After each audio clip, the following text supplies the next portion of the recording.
ये बात है आज से लगभग 2,2500 साल पहले की। एक नदी थी, उसके किनारे एक झोंपड़ी बनी हुई थी और उस झोंपड़ी के अंदर उस समय का जो राजा था उसका गुरु रहता था, उसी में रहता था। खुद ही रोटी बनाता था, खुद ही पानी भर के लाता था नदी से, वहीं रहता था। उस समय चीन का यात्री भारत में आया और वो इस नदी के किनारे रहने वाले व्यक्ति से मिलने के लिए उनके पास वो पहुंचा। जिस समय वो पहुंचा तो ये व्यक्ति कुछ लिख रहा था। आगे लकड़ी की ऐसी बेंच रखी हुई थी, टेबल, और उसके ऊपर वो कुछ लिख रहा था। तो ये जो चीन से आया हुआ है, पत्ते पे लिख रहा था। पत्ते पर नहीं, कागज़ पे लिख रहा था। तो वो अंदर घुसा और उसने ऐसे नमस्ते करके वो बैठा और उसने कहा कि मैं चीन से आया हूँ और मुझे आपसे बातचीत करनी है। तो ये जो व्यक्ति था ना, उस राजा का गुरु, वो लिख रहा था। उसने कहा आप बैठो 2 मिनट। वो बैठ गया। तो इसने जल्दी जल्दी अपना काम लिख करके पूरा किया। फिर उसके पास एक जो दिया जल रहा था, उस दिए से वो जो दूसरा दिया था, दिया समझ गए, दीपक, उस दीपक से दूसरा दीपक जलाया और ये जो पहले वाला दीपक था ना, वो उसने बुझा दिया और उनको कहा कि हाँ बोलिए, आप कौन हो, कहाँ से आए हो, क्या काम है, मेरे से क्या पूछना है।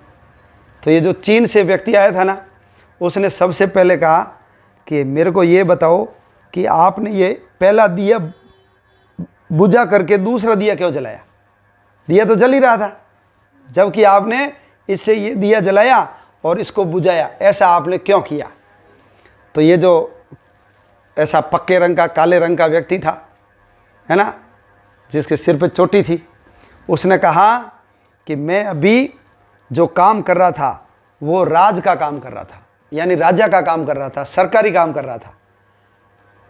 और आप जब मेरे से बात करोगे, मिलोगे, थोड़ी देर समय लगेगा, तो फिर ये जो बातचीत है ये राज की बातचीत नहीं है, अपनी व्यक्तिगत बातचीत है।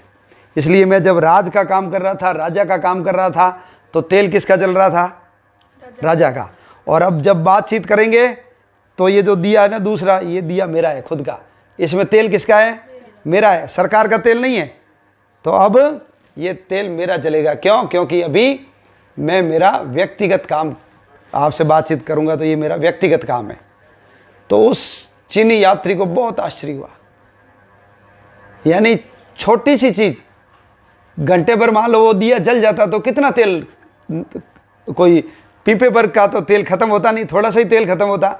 लेकिन ये इस राजा का महामंत्री होते हुए भी, गुरु होते हुए भी, इसने इतना ध्यान रखा है कि जब सरकार का काम करेंगे तो सरकार का तेल जलेगा और मेरा खुद का काम करूंगा तो मेरा खुद का तेल जलेगा। तो वो उससे बहुत प्रभावित हुआ। और आज आप देखते हो ना, ये सब लोग सरकारी पैसे का दुरुपयोग करते हैं, सरकारी वाहनों का दुरुपयोग करते हैं, सरकार को अपना मानते नहीं है कि सरकार मेरी है। घर के काम के लिए भी सरकारी चीज़ों का उपयोग करते हैं। लेकिन हमारे 2,2500 साल पहले भी राजा और उसके मंत्री, महामंत्री ऐसे होते थे जो इतने ईमानदार होते थे। खुद का काम करेंगे तो तेल किसका जलाएंगे, खुद का जलाएंगे। तो अब आपको ये बताना है कि वो व्यक्ति कौन था जो लिख रहा था, और जो बाहर से आया था वो कौन था, और ये व्यक्ति किस राजा का मंत्री था। ध्यान है? जो बाहर से आया था वो तो चीनी यात्री था। नाम बताओ चीनी यात्री का। मैंने नाम बताया नहीं पहले। लिख रहा था वो कौन था, वो मंत्री। नाम बताओ, नाम बताओ। वो तो मैंने मंत्री बता दिया, पता नहीं ना। चलो मैं बताऊं, याद रखना। वो जो लिख रहा था ना, उसका नाम था चाणक्य। नाम याद है, सुना है नाम चाणक्य का? चाणक्य, चोटी है, दुबला पतला, चाणक्य।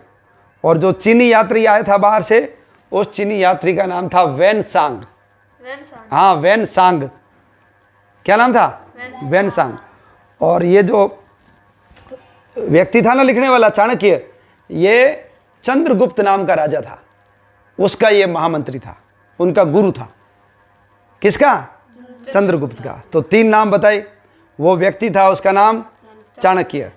चीनी यात्री आया, उसका नाम वैन सांग है। और राजा कौन था? चंद्रगुप्त। कौन था?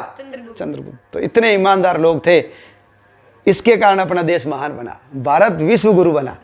तो अपन सब लोगों को भी बड़े होकर के कैसा बनना है? चाणक्य जैसा बनना है। कैसा बनना है? चाणक्य जैसा ईमानदार बनना है।